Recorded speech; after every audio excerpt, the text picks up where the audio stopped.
suis malade. Avant de commencer cette vidéo, il faut que je te fasse un briefing, que je t'explique un peu c'est quoi la réalité quand tu achètes des bagnoles dans cet état-là.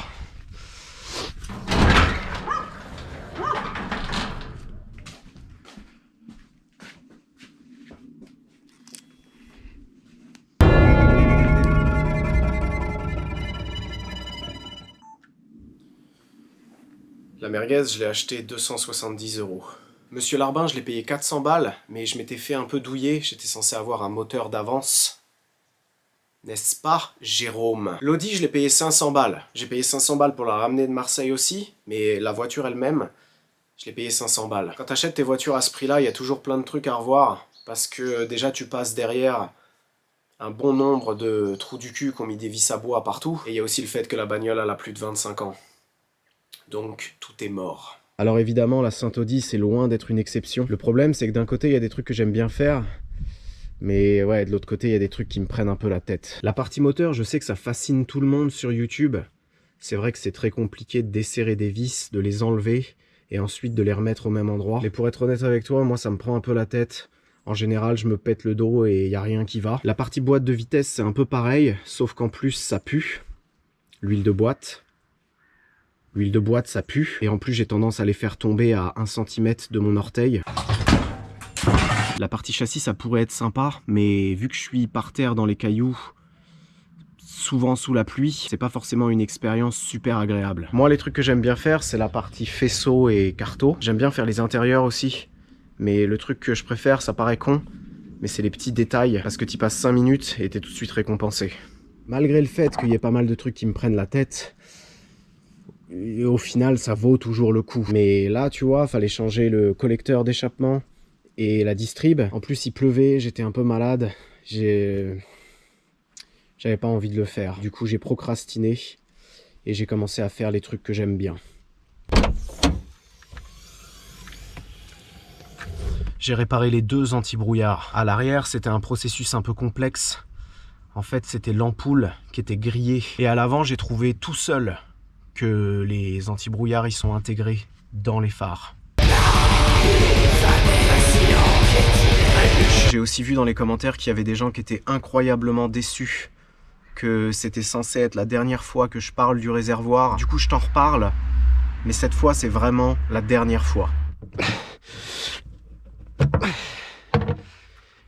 J'ai acheté une espèce de mousse que tu mets à l'intérieur. À la base, c'est une technologie qui a été développée pour les réservoirs qu'il y a dans les ailes des avions de chasse. C'est censé réduire que de 1% la contenance du truc, et c'est aussi censé résister à tout type de carburant, même l'éthanol tout pourri de Hyper U. Normalement, ce truc-là, ça empêche l'essence de bouger à l'intérieur du réservoir, donc tu peux pas faire tourner ta pompe à vide. Et mon soudeur, il était mécano au Paris-Dakar, et il m'a dit que eux, ils mettaient tout le temps ça, parce que ça servait de filtre. Vu que tu mets l'essence ici et que la pompe elle est en bas, il faut que la merde elle passe à travers la mousse. Moi je l'ai acheté 40 balles sur eBay, donc est-ce qu'elle va se désintégrer et me défoncer ma pompe AEM à 200 balles immédiatement? Probablement. J'ai aussi réparé la centralisation, tu avais le soufflet du poumon du coffre, tu vois, qui était tout défoncé. Et ils avaient mis un riselant pour essayer, vas-y, n'importe quoi. Moi, j'ai mis un soufflet d'étrier arrière que j'avais en rab. Et j'ai coupé... Bref, la centralisation, elle marche. Et j'ai aussi remonté tout l'intérieur. Je sais pas si tu te souviens, mais quand je l'avais acheté, cette caisse, il y avait toutes ces merdes démontées dans le coffre. Le seul truc que j'ai vu qui était pété, c'est... sur la tringlerie, tu as des cales sur les côtés pour pas aller trop loin. C'est pour ça que la première et la cinquième elles passent mal, parce qu'en fait ça a cuit et c'est de la merde. Ceux qui étaient là durant mes débuts laborieux sur YouTube, ils se souviennent que ça c'était le poste de la merguez 2.0 et j'ai même retrouvé mes anciennes cassettes. T'as un kit éclaté dans chaque porte et il y a 4 portes. Le son il est dégueulasse. Alors j'ai une nouvelle qui va être un peu dur à accepter pour beaucoup et qui va probablement mettre le YouTube game automobile en deuil, mais c'est déjà la fin de ma carrière de rallye. J'ai dépensé 35 balles au Karcher juste pour enlever la boue. J'ai même pas nettoyé la voiture, juste pour enlever la merde. Et il a aussi fallu que je ramène ce pneu là, là où je l'avais fait monter. Quand je faisais le con là, à un moment je l'ai mis dans une ornière.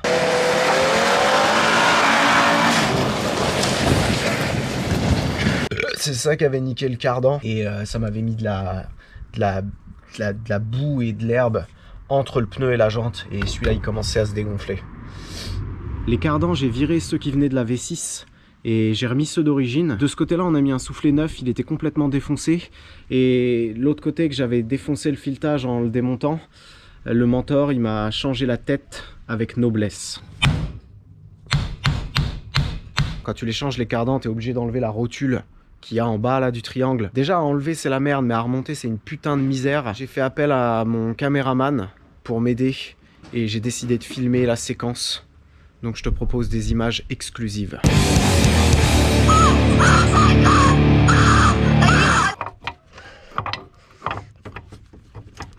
Ok. Vas-y, plus fort. Attends, lâche 2 secondes. On va essayer de la mettre. Ah merde. Tiens, vas-y, essaye comme ça.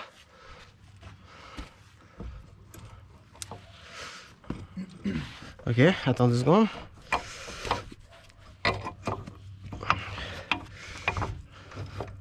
Vas-y, appuie. Encore, plus fort. Je peux pas faire beaucoup plus. Si, vas-y. Putain, vas-y. Vas-y. Encore. Fort. Voilà, encore. Oh merde, je suis passé de l'autre côté. Encore. Oh. Tiens, vas-y, essaye de la mettre, toi. Moi, je suis plus lourd. Vas-y, pousse maintenant sur la... Ouais, t'es droit? C'est bon. Bien joué. Who are you guys? We are unproductives. Il a fallu que je refasse les freins aussi. J'ai roulé 400 bornes avec la voiture. Et ça revenait pas, j'ai eu beau purger 150 fois, ça changeait rien. À l'arrière, j'ai reponcé les disques pour bien enlever toute la rouille, parce qu'ils étaient pas en mauvais état. Et j'ai acheté des plaquettes Ridex. Suprême Performance. Mais quand tu les compares avec les plaquettes d'origine, en fait, il manque la moitié de la garniture sur les neuves. Donc les plaquettes Ridex, c'est dans la concession BMW. Et j'ai remis les vieilles. À l'avant, c'était des disques d'origine et ils étaient déjà bien défoncés. J'ai acheté disques neufs Febi et plaquettes neuves Febi. On a repurgé encore une fois, j'ai même purgé l'embrayage pour être sûr qu'il n'y ait plus de liquide de merde là-dedans. Donc là, normalement, ça devrait freiner. Si moi, je te dis que là, c'était dangereux, c'est que il n'y avait pas de frein. J'ai fait plein d'autres petits détails. L'essuie-glace arrière, je l'avais déjà fait, la suppression. Mais là, j'ai fait pareil avec l'antenne. Et j'ai mis des attaches comme ça sur le pare-choc. Couleur titanium, oh waouh. Mais au bout d'un moment, là, même si j'ai pas vraiment envie de le faire, ça va pas se faire tout seul. Alors la fuite d'échappement, c'était bien le joint du collecteur d'échappement. Tu vois qu'il est tout défoncé là. C'est une putain de grosse misère parce que tu peux pas enlever le turbo séparément du collecteur. T'as pas accès aux vis. Du coup, faut que tu enlèves le tout en un bloc. Alors évidemment, le retour d'huile, moi, j'arrivais pas à avoir ces vis là. Et les vis qu'il y a au bout là en bas contre le bloc, c'est des clés Allen de merde, donc je les ai foirées. Et la descente, t'as 3 vis de 17 là, et ça c'est une vis de 15. Mais tu peux pas l'avoir, t'es obligé de couper une clé Allen. C'est pas une clé Allen du tout, putain. La partie distrib ça va, le radiateur il est un petit peu chiant à enlever, parce qu'en fait c'est des supports, tu peux pas le lever, faut que tu le tires vers toi. Et moi j'étais pas au courant, du coup j'ai pété... un des 2 supports. Il y a eu évidemment quand même des petites surprises. J'ai vu qu'ils avaient mis un kit truc de merde comme ça là, un kit Xenon. Et c'est où que j'ai vu, regarde. Comme d'hab. La durite de turbo elle est défoncée aussi. Ça c'est pas très grave parce que on va pas s'en servir mais ça pouvait pas marcher correctement quoi. Et après le reste sinon ça va. Il y a juste un truc qui est chiant, c'est que la vis de la pompe à eau qui est là, t'es obligé de desserrer complètement le truc de la direction assistée. Et il y a moyen de te faire baiser sur un truc parce que pour avoir cette vis là, t'es obligé de mettre une rallonge comme ça et la rallonge elle touche le plus de l'alternateur. Donc si t'as pas enlevé la batterie, ça va souder. Ah ouais, il y avait ça aussi. Ça c'est le câble de la température d'huile qui a été arraché probablement quand ils ont mis un Tu sais, il y a un filtre à air à la con dedans, un green, je sais pas quoi là. Et pour enlever la boîte à air, normalement, c'est pour ça que ça marchait pas. Mais en gros, j'en suis là. Le problème, c'est que la poulie dumper, elle est indesserrable. La Milwaukee, elle la chope pas.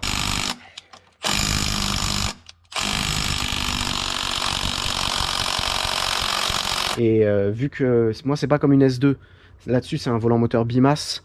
Et ça décale les dents. Tu peux pas choper les dents avec un tournevis. Donc, j'ai commandé l'outil spécial pour démonter la poulie. Et en attendant, on peut déjà remonter le turbo avec le collecteur neuf. Ensuite, dès que j'ai l'outil, on peut faire la distrib. Et après, on va chez DLP Performance mettre la gestion programmable.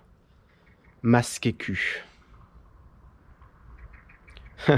Ouais, mon gars. Je viens de passer littéralement une demi-heure à nettoyer le plan de joint de la culasse.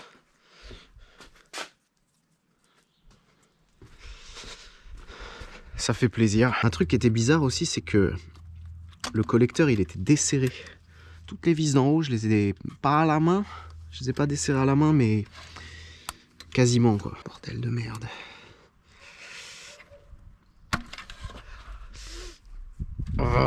Je pense que le move à faire, c'est de remettre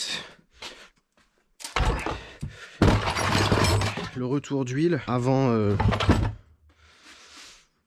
T'as compris. Donc ça, pareil, je me fais chier à le remettre et tout. Mais il y a une forte probabilité pour que quand on va mettre l'autre turbo, je mette des raccords AN.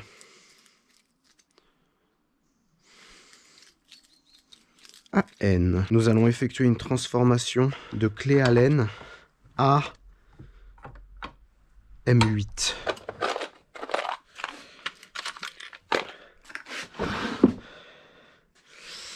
Persuasion communiste.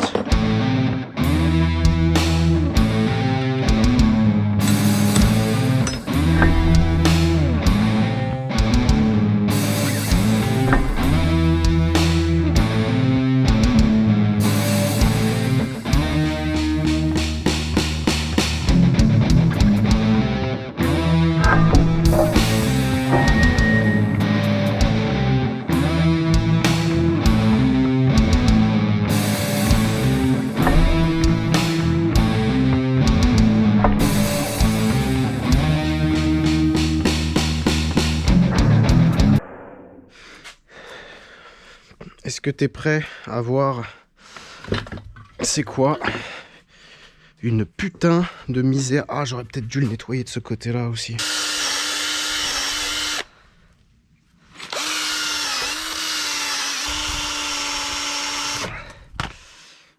Ok. Lui, je vais lui mettre du joint de culasse en canette.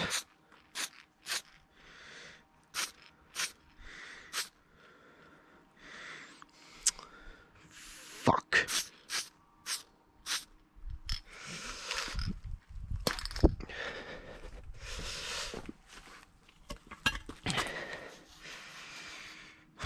Ouais, faut tout nettoyer en fait, quoi. Putain.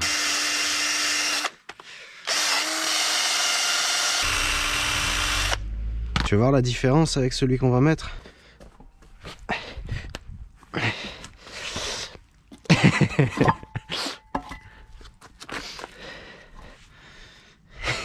C'est tellement de la merde ça que celui-là il tourne plus facilement.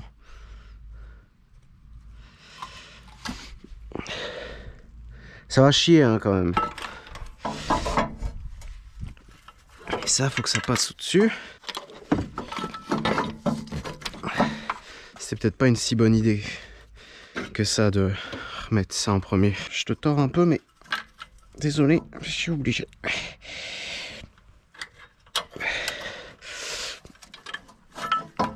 C'est quoi qui bloque, putain?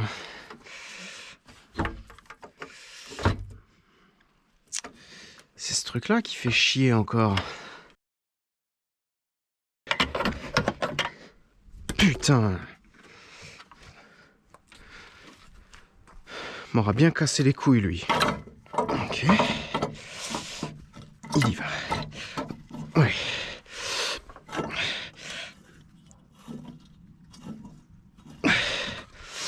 Ok. Bon. Nous sommes officiellement turbalisés.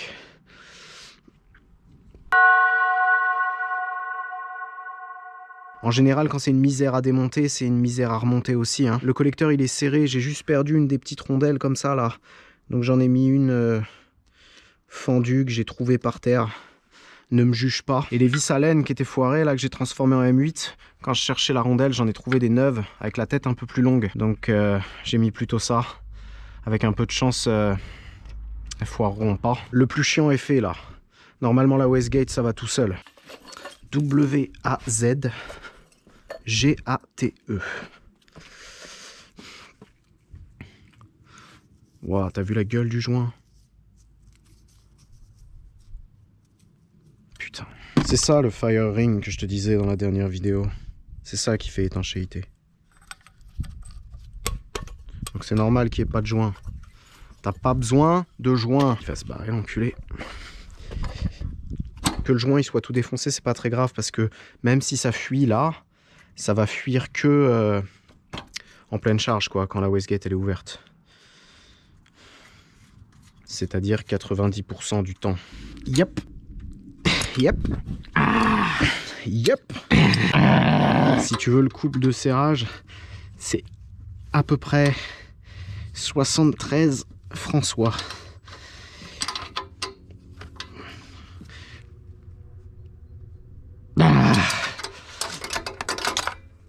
Bon, je fais une technique d'enculé, hein. Normalement faut la débrancher, mais j'ai pas le temps. Clic, clic.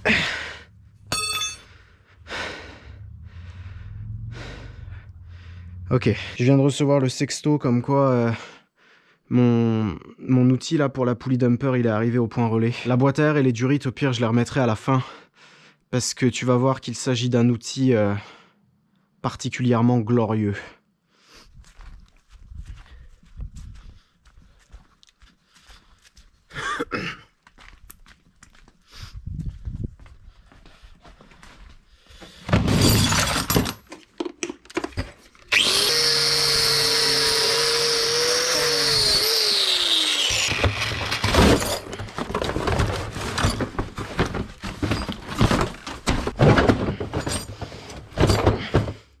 Putain, mais je peux même pas niquer le carton.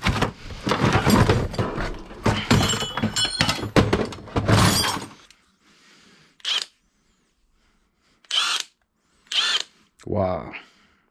Vas-y, c'est trop beau, j'ai envie de chialer, putain. Et une deuxième batterie avec. Ok, c'est pas une vidéo sponsorisée par Milwaukee, hein.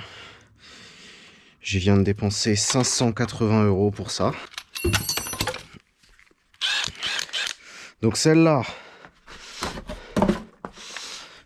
475 Nm, 610, 745. Et quand tu desserres, 880.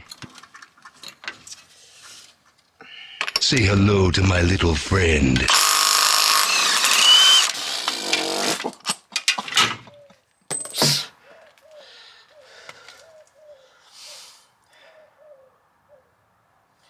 On va vivre de grandes choses, toi et moi, ensemble.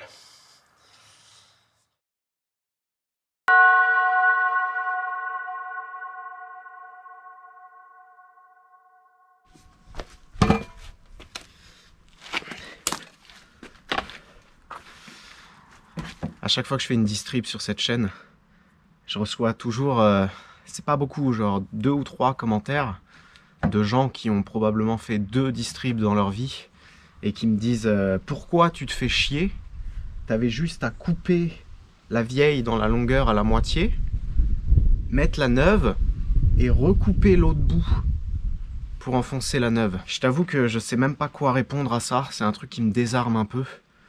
Je me pose plein de questions, je me dis comment le mec il fait pour faire des pâtes. Il va chez sa mère, il attend qu'elle fasse des pâtes, et ensuite il en vole une, il la met dans sa poche, il rentre chez lui en courant, il va acheter les mêmes pâtes, et quand il les fait cuire, il prend la pâte qu'il a volée chez sa mère, et il goûte les siennes, comme ça, il se dit, pas encore, il faut attendre encore un peu, à chaque fois il se brûle la main, ah, il prend... C'est marqué sur le paquet, putain! T'as un repère là qui doit être en face de ça, et t'as un repère là qui doit être en face de ça. What the fuck? Oh, what the fuck, what the fuck? Pourquoi j'ai pas vidé la clim? Putain, je vais même pas m'en servir. Est-ce que la clavette elle est pétée? Je pense pas d'origine, mais...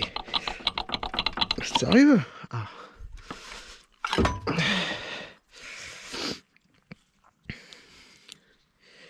Neuve. Normalement, le vrai outil spécial, c'est un truc qui prend ça, là, que tu mets au milieu. Mais bon, je préfère acheter une Milwaukee à 580 € plutôt que l'outil spécial qui coûte 18 €, c'est ridicule.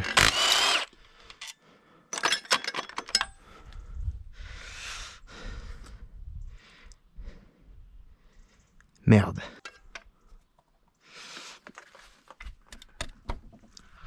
Je veux la jouer comme ça. Ok.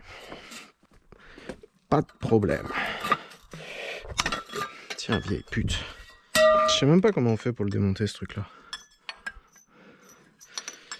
Et d'ailleurs, en parlant de ce truc-là, je vais peut-être le garder, en fait, parce que... si ça marche et qu'il gêne pas, pourquoi je me ferais chier à installer un spal et tout? Je garde le ventilo de Clodo, moi je m'en bats les couilles.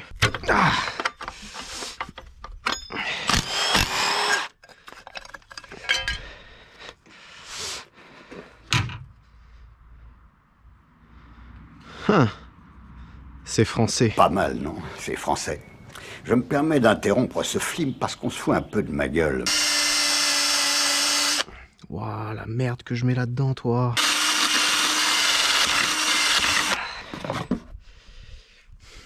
Est-ce que c'est la même déjà? Ça a l'air.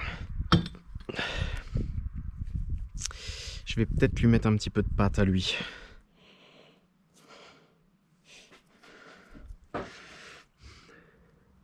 Ça me ferait chier que ça fuit en fait, tu vois. Parce que c'est un peu la merde à démonter. Comme ça.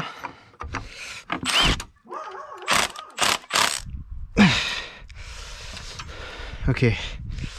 Ensuite, la poulie dumper, elle est défoncée. Je préfère pas te le montrer. Après, tu vas mal dormir. Pourquoi j'ai enlevé ces vis-là tout à l'heure? On n'en sait rien.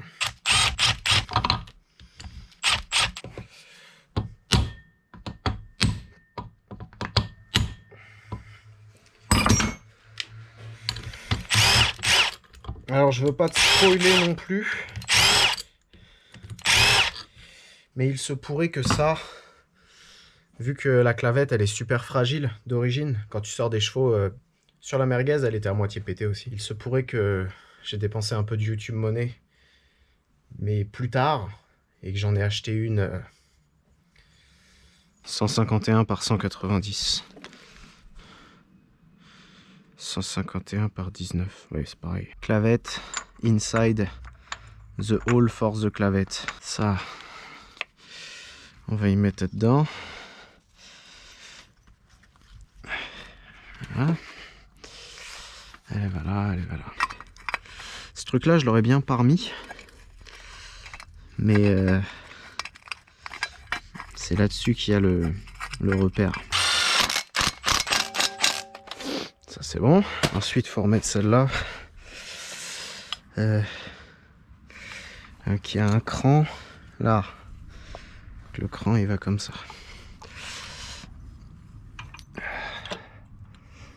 Le cran, ouais.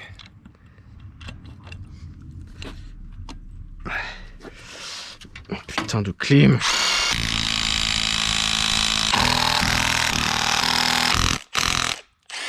J'ai hésité, tu vois, à acheter que la courroie. Et quand tu vois que dans le kit distrib, tu le payes le double juste pour ça, là. Genre ça pète. Moi, j'y crois pas une seconde. Ça allait où, là?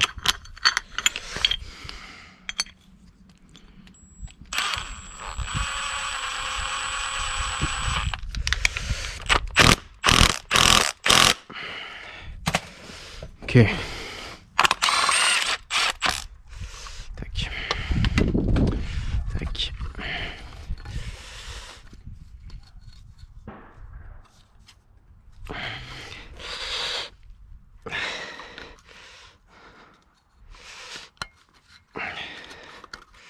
Boum. Je vais lui serrer sa mère. Ah merde, je peux pas.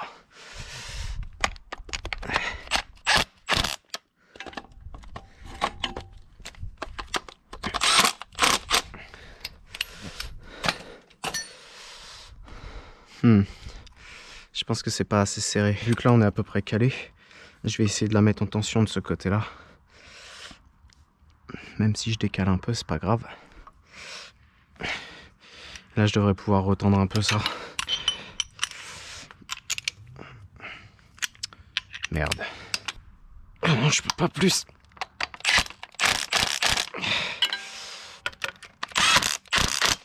Ok. Ouais. Moi ça me va. On va remettre sur les repères pour être sûr. Ok.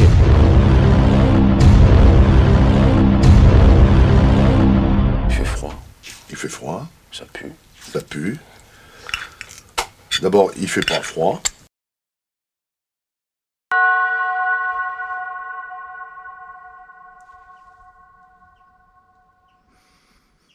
J'ai tout remonté, j'ai rien filmé, j'en avais plein le cul. J'ai remis une cosse sur le fil du capteur de la température d'huile et d'ailleurs j'ai eu un gros moment de solitude parce qu'en fait c'est pas juste un capteur de température, c'est le pressure switch pour la pompe à huile. Waouh, pourquoi il y a 150 trucs là-dedans? Pourquoi il y a un ressort? Mais what? Mais c'est quoi tout ça? L'alternateur qu'il y a là, c'est pas le bon parce que il tombe pas en face du support et ces trous du cul ils avaient mis une vis de merde comme ça qui est trop fine, qui passait à travers le filetage et ouais. Merde. Du coup moi j'ai repercé le support et j'ai mis une vraie vis, enfin de la bonne taille. J'ai remis la boîte à air mais par contre la durite de turbo, elle était vraiment complètement défoncée. Impossible de la remettre. Le mentor il m'a gentiment passé son ancienne durite d'Audi S2. Sauf que déjà la N75 là, elle est pas au même endroit. Elle est de l'autre côté. Je sais pas si tu vois quelque chose, mais j'ai dû rallonger toutes les durites. J'ai mis des durites silicone neuves en fait. Et le reniflard sur cette durite là, il est vachement plus bas. Normalement, tu as un espèce de S qui va de là à là. J'avais pas trop envie de me faire chier, du coup là je l'ai bouché. Et c'est le retour officiel de la durite de clim de Golf 3 en guise de reniflard. Elle finit ici, en dessous du carter. Ça suffisait pas comme reniflard sur la merguez, donc c'est vraiment la preuve que j'apprends vraiment rien de mes erreurs. Ça, c'est toutes les merdes que j'ai pas remises. Ça, c'est ce qui dirige l'air sur l'échangeur. Le kit néon à la con. Les caches des phares qui ont été découpées, je vais pas les remettre non plus. Ça, c'est les trucs du radiateur. La durite de turbo. Putain, je le garde le collier. Oh. La durite de turbo qui était morte. La courroie accessoire qui était morte. Ça, je sais même pas ce que c'est. Ça, c'est un espèce de cache qui est au-dessus de la courroie accessoire. Toutes ces merdes-là, c'est pour faire une espèce d'entrée d'air dynamique à la con. Ça sert à rien. Tôle anti-chaleur. Tôle anti-chaleur. Et ça, c'est pour... c'est ce qu'il y a sur le refroidisseur d'huile.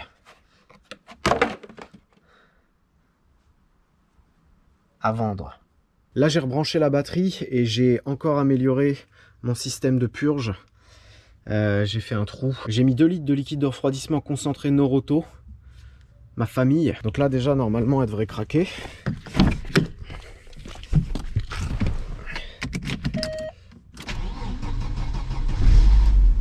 J'ai eu un peu peur.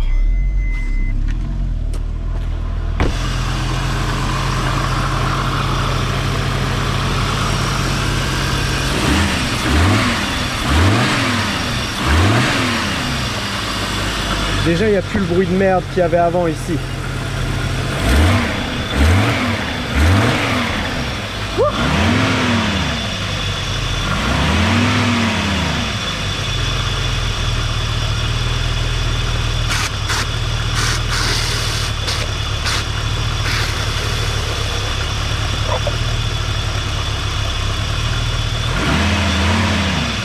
Vu que c'est du liquide concentré, dès que la couleur de ça elle change, ça veut dire que le Calor Style s'est ouvert. Putain, comment ça fume!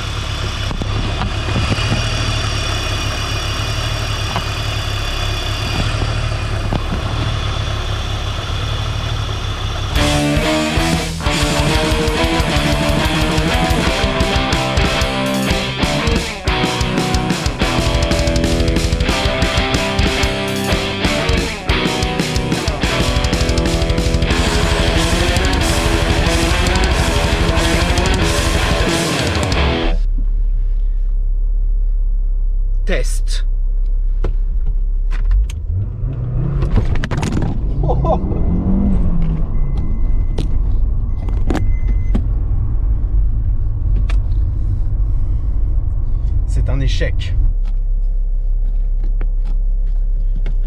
Test numéro 2.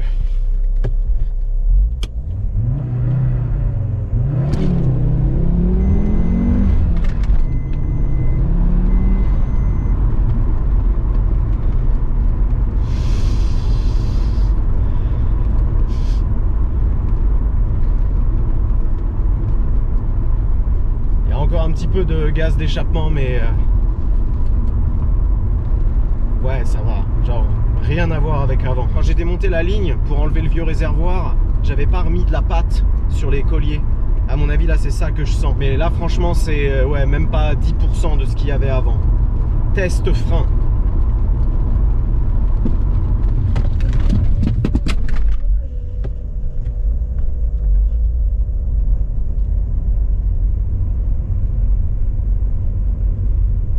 Grand succès. Si on était dans un film de Tarantino, là ce serait la fin de l'acte 1. Saint-Audi officiellement opérationnel dans sa config d'origine. Les fuites d'échappement c'est beaucoup mieux qu'avant, là il n'y en a pas plus que dans Monsieur Larbin. Et pour ce qui est des freins, j'ai regardé la vidéo de Smells Like Gasoline où il refait son Audi 200 là, et à un moment il dit que l'assistance elle est hydraulique là-dessus. Et au début je me suis dit mais de quoi il parle, n'importe quoi. En fait j'ai regardé et il n'y a pas de master vac, c'est la pompe de DA qui... Je sais pas vraiment comment ça marche, mais c'est pour ça que ça paraît bizarre. Après comme t'as vu quand tu piles, il y a même l'ABS qui se déclenche. Et franchement ça freine super bien. Mine de rien il y en aura eu du taf entre les pneus, les freins, suspension, distrib, le putain de réservoir, le putain de joint de collecteur. Mais là maintenant que tout ça c'est fait, on peut passer aux choses sérieuses. Et d'ailleurs je viens de recevoir le texto de DLP Performance qui m'a dit qu'il avait ma pièce pour mettre la gestion prog en 5 minutes. Donc prochaine vidéo je vais pouvoir installer la gestion.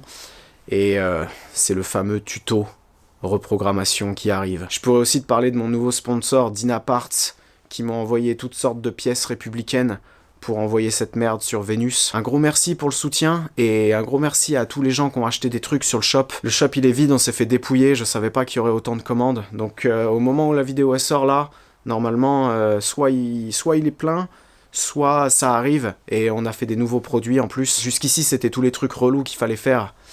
Maintenant ça va chier. J'ai plus envie de cracher sur la caméra, ça me fait plus marrer, j'ai l'impression que je suis obligé de le faire. Faut que je trouve un nouveau truc.